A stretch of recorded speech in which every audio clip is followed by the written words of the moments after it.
सिर्फ एक news CERC किस तरह से पूरे सेक्टर या पूरी कंपनी पर नेगेटिव इफेक्ट डाल सकती है, यह पॉइंट आप पिछले 3 महीनों से लगातार देख रहे हो। लेकिन सीईआरसी के जितने भी नए रूल्स और रेगुलेशन है, इनका इंपैक्ट पड़ता देखने को मिलता है आपको आईईएक्स पर स्पेशली, क्योंकि आईईएक्स के इन खबरों से नए सीईआरसी के ट्रांजैक्शन फीस लॉन्च करने से आईईएक्स के रिवेन्यूज पर कट देखने को मिल सकता है, यानी कि पर यूनिट पर 20 से 25% कट कंपनी के रिवेन्यूज पर सीधा पड़ता देखने को मिल सकता है। इसके अलावा डायरेक्ट इंपैक्ट कंपनी के एक्सपेंसेस यानी कि हायर एक्सपेंसेस पर भी देखने को मिल सकता है। और मार्केट कपलिंग, यह खबर आप लोगों ने जरूर सुनी होगी और इस खबर से आपको याद होगा इसी साल 2025 में किस तरह से स्टॉक पर बड़ा क्रैश देखने को मिला था।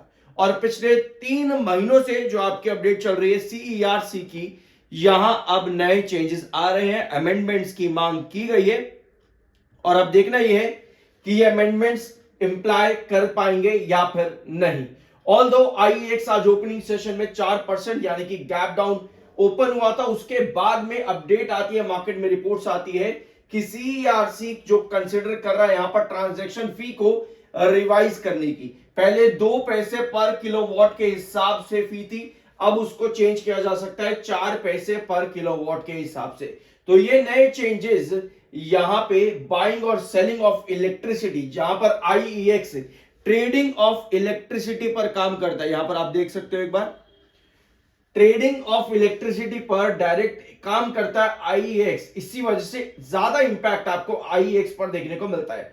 अपार्ट फ्रॉम दिस आपके वारी एनर्जीज, प्रीमियर एनर्जीज और बाकी जितनी भी कंपनीज जैसे कि इरेडा है, इन सभी कंपनीज पर भी आपको इंपैक्ट पड़ता देखने को मिलता है। और आपको याद ही होगा आईसीआरए के इस न्यूज को हम लगभग पिछले 1 महीने से डिस्कस भी कर रहे हैं ऑलमोस्ट हर वीडियो में। वारी एनर्जीज पर भी, इरेडा में भी, आइनॉक्स विंड में भी, अडानी पावर में भी या फिर आपके आईईएक्स में भी, ये सारी इंफॉर्मेशन आपको चैनल पर मिल जाएगी। और डायरेक्ट इंपैक्ट अभी आप लोगों ने यहां पर देख ही लिया है, क्योंकि वारी एनर्जीज इनडायरेक्टली ट्रेडिंग में है, मतलब कह सकते हो कि डायरेक्ट ट्रेड ऑफ इलेक्ट्रिसिटी वारी एनर्जीज नहीं करता है, बट कोई भी नए रूल्स और रेगुलेशन सेक्टर में आने की वजह से वारी एनर्जीज, प्रीमियर एनर्जीज, इन कंपनीज पर भी इसके नेगेटिव इफेक्ट आ जाते हैं। ठीक है, इसके अलावा गवर्नमेंट का टेम्परेरी स्लो डाउन, आपको ये बात पता होगी अगर आप चैनल पर रेगुलर हो। रिन्यूएबल एनर्जी टेंडर्स में स्लो डाउन चल रहा है, क्योंकि बैकलॉग यानी कि बैक एंड अगर आप समझो तो वहां पर ग्रीन पावर जनरेशन के पुराने टेंडर्स अभी भी पेंडिंग है, वहां अभी भी अब्जॉर्प्शन नहीं हुआ है पुराने टेंडर्स का, इस वजह से नए टेंडर्स का अभी स्लो डाउन है रिन्यूएबल एनर्जी पर। और पिछले लगभग 15-20 दिनों में इरेडा जो आपका 160 से लगभग गिरा था अराउंड 128 के आसपास, आइनॉक्स विंड जो आपका 118 पर ड्रॉप किया था, कल वीडियो अपलोड किया है, जरूर चेकआउट कर लेना। इन सभी के आपको प्राइसेस और चार्ट साल पर मिल जाएंगे।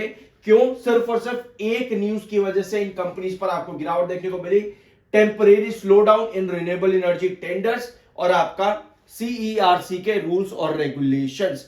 ठीक है, अब जब भी इतनी गिरावट आती है तो एक इन्वेस्टर क्या करता है? इन्वेस्टर मतलब रिटेलर। एक रिटेलर क्या कहता है, भैया कंपनी बर्बाद हो चुकी है, अब समय आ चुका है यहां से एग्जिट करने का, लॉस बुक करने का। मैं तो ऑलरेडी लॉस बुक कर चुका हूं, आप लोग भी लॉस बुक करो। यहां पर लोअर सर्किट लगातार देखने को मिलेंगे, इट्स अ स्क्रैप कंपनी।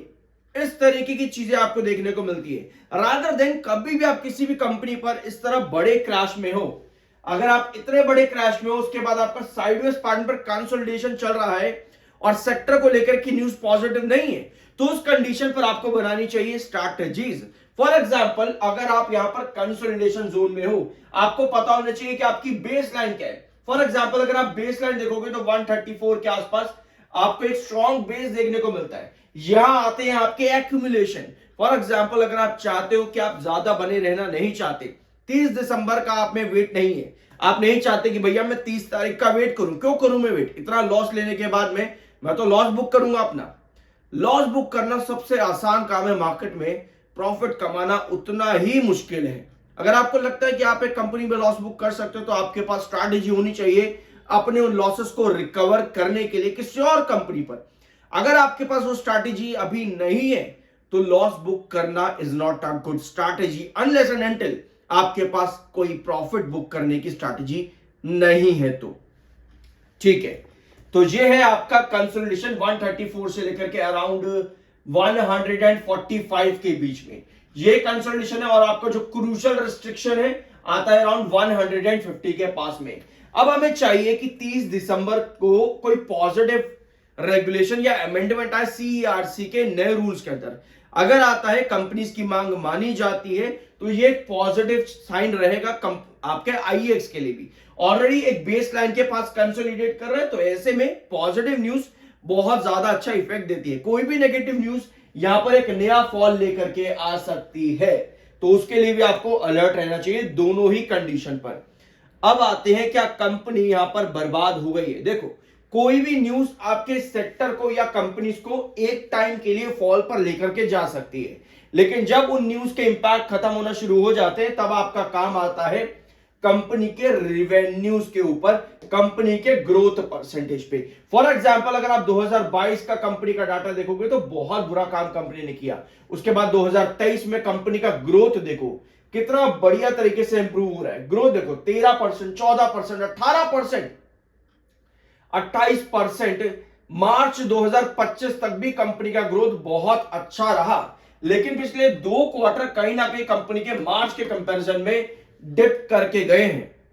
यानी कि अपार्ट फ्रॉम न्यूज, कंपनी का ग्रोथ भी जरूरी है। भले ही आपको दिख रहा हो कि भैया सितंबर में कंपनी ने बढ़िया रेवेन्यू जनरेट करा, शेयर तो भागना चाहिए था, मार्केट कपलिंग या सीईआरसी के रूल्स और रेगुलेशन ये आपकी कंपनीज को थोड़े टाइम के लिए प्रेशर में रख सकते हैं, लेकिन अल्टीमेट जो आपका गोल होना चाहिए वो यहां पर एनुअल ग्रोथ की तरफ, कि पिछले साल के कंपैरिजन में इस बार कंपनी का रेवेन्यू कितना जंप हुआ है, ताकि आप इस ग्रोथ के साथ में चार्ट पर भी उसे फोकस में ला सको। इसे कहते हैं एक्यूमुलेशन करना। एक्यूमुलेशन ऐसे नहीं किया जाता कि भैया 5% गिर गया चलो और ले लिया और एंट्री कर ली, 10% गिर गया और एंट्री कर ली, नहीं। इंप्लीकेशन और आपका जो एक्यूमुलेशन होता है वो इस तरीके से होता है कि कंपनी का परफॉर्मेंस क्या रहेगा आने वाले क्वार्टर पर, सेक्टर पर न्यूज क्या है, मार्केट की पोजीशन क्या है, इस तरीके से आपका एक्यूमुलेशन किया जाता है। इस तरीके से लॉसेस रिकवर किए जाते हैं मार्केट में। मार्केट में लॉसेस बुक करना is not a good strategy and will never be a good strategy unless and until आपके पास कुछ बहुत करोड़ों की संपत्ति पड़ी है। तो ठीक है, ये है आपका कंसोलिडेशन जोन, और जब से कंपनी के 2 क्वार्टर फी के आए हैं, इनका भी इंपैक्ट आपको कंपनी के चार्ट पर पड़ता देखने को मिला, मार्केट कपलिंग का इंपैक्ट भी पड़ता देखने को मिला, और सीईआरसी के रूल्स और रेगुलेशन का भी। अपार्ट फ्रॉम दिस, एफआईएस की सेलिंग भी आपकी बढ़ी है यहां पर सितंबर 2025 में। अभी दिसंबर या नवंबर का डाटा नहीं आया है, और जून क्वार्टर के अंदर आपके दालमिया सीमेंट भारत लिमिटेड ने इन्होंने पूरा एग्जिट कर दिया अपना अकाउंट फ्रॉम आईईएक्स। 4.17 से 0% पर ये आए हैं। काफी लाखों के शेयर इन्होंने सेल करे थे जून 11 तारीख को, 11 जून 2025 को। तो ये है अभी तक कंपनी की इंफॉर्मेशन, देख सकते हो आप यहां पर 11 जून 2025 दालमिया सीमेंट आपको दिख जाएगा, सेलिंग 96,73,000 क्वांटिटीज, और एक और क्वांटिटी इन्होंने सेल करी 11 ही तारीख को 10 लाख क्वांटिटी, 10,85,000 क्वांटिटी 6 जून को 1 करोड़ से ज्यादा क्वांटिटीज इन्होंने सेल करी। तो दालमिया सीमेंट ऑलमोस्ट बल्कि पूरा ही अपना अकाउंट आईएक्स में खाली कर चुका है जून क्वार्टर के अंदर। और उसके बाद एफआईएस की सेलिंग भी आई है आपकी सितंबर में 18 से 13%, और उस एफआईएस को मेजॉरिटी में खरीदा है आपकी पब्लिक ने। कहां पे गई आपकी पब्लिक? ये रही आपकी पब्लिक। 47 से 50% की होल्डिंग आपकी पब्लिक की हो गई, और डीएस के पास 34 से 36% के आसपास की होल्डिंग है। तो ये है कंपनी की कंडीशन। दिसंबर क्वार्टर में कंपनी की ग्रोथ इंपॉर्टेंट है वापस से इंक्रीज होना, और कंपनी में अगर कुछ सेक्टर में कुछ पॉजिटिव न्यूज आती है सीईआरसी से रिलेटेड, तो वो भी एक पॉजिटिव मूव कंपनी के लिए हो सकता है। जाने से पहले सब्सक्राइब जरूर कर देना। Big reason for that, I am NISM 7 certified. मिलता अगले वीडियो में।